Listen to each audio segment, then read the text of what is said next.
Are there any specific eligibility criteria or factors for sport horses that qualifies them as a suitable candidate, specifically, going on from this last discussion?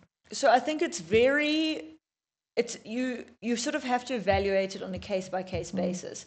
I think with regenerative medicine, it generally has proven to be most suitable for mild to moderate injuries.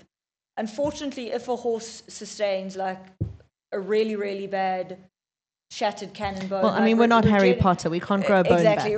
Well, I mean, we're working on it. Give me 2 years. I'll be back here. Give me a few years. Yeah. But with a lot of these treatments, if you're looking at your catastrophic injuries, you're going to have a different approach for those injuries. Either if there's something that can be done, it's often more in the line of surgery or something much more extreme, and then maybe later there's the possibility. But to your point, very often, medicine. I mean, unless it's trauma-based, these catastrophic injuries, and it's trending with racing at the moment. There was Maple Leaf Mel who had this terrible accident in the States, and it is coming under a spotlight, and I would be interested to, I mean, there's no way of tracking it, obviously, but how many of these horses were presenting subclinically?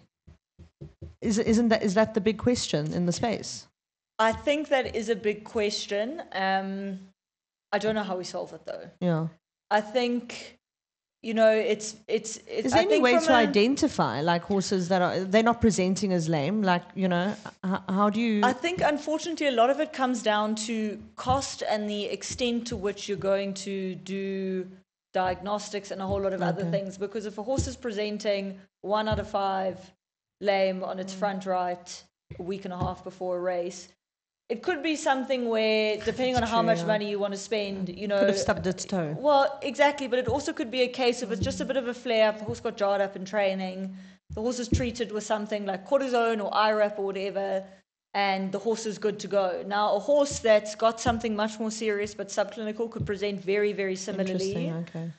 So I think it's a case it's always of... hindsight is 20/20 with hindsight horses. is a perfect science.